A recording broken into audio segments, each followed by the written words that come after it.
Hi, I'm Jeffrey Quintero, and I'm here to give you 5 points to help you decide whether you want to help us joining and signing up in ourpresidency.com to help us empower ourselves to direct our governance.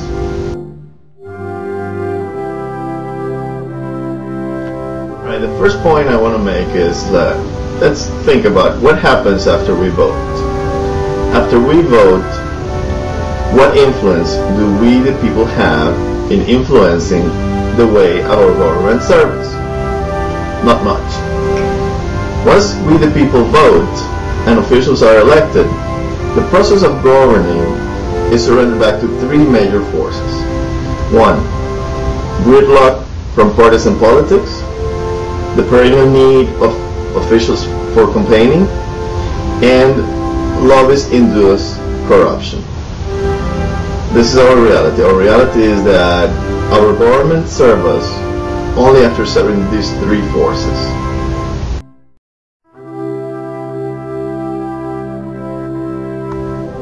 Second point is what happens with the presidential campaign's promises. Not much again. Once the new president is elected, the governance system over which he is supposed to preside actually takes a hold of his promises and squashes them, and all the hopes of these promises is gone. Our governance process has been, and will always continue to be directed by the forces of partisanship, spending cronyism, and corruption. Unless and until we, the people, in conjunction with our presidency, do something to make the necessary changes happen, we will always have a government that serves as forces before it serves us.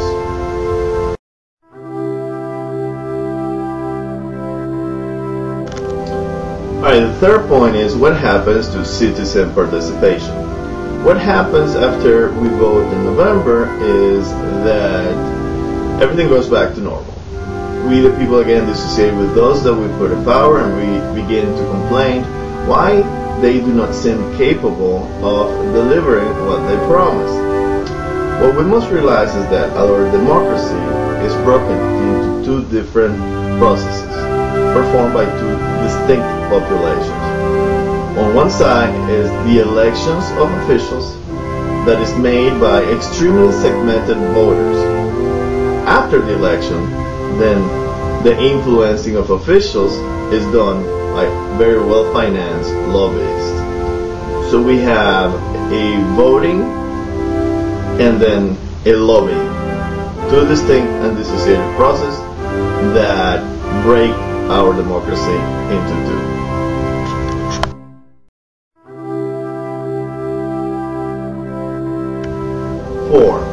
What can we do this time? Very much. This time we have the internet that we can begin to use as a new platform to enable a new kind of participatory governance.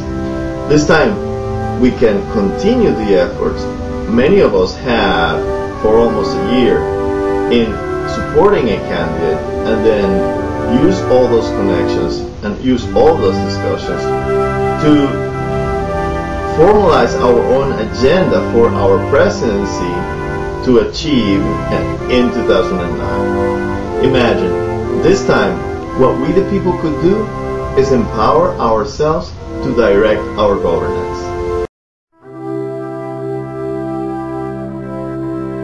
5th point is, what could you do this time? Very much with very little. This time you can sign up to ourpresidency.com and help us develop a platform for enabling ourselves to form this kind of new participatory way of governance. With just a little individual contribution from many of us, we can gather the collective power necessary and sufficient to truly transform the way our government serves us. Imagine, we the people organizing ourselves to become the 4th branch of governance. So we transform our democracy from a representative form of democracy to a participatory form of democracy. This is what we mean to do in ourpresidency.com. This is how we aim to empower ourselves to direct our government.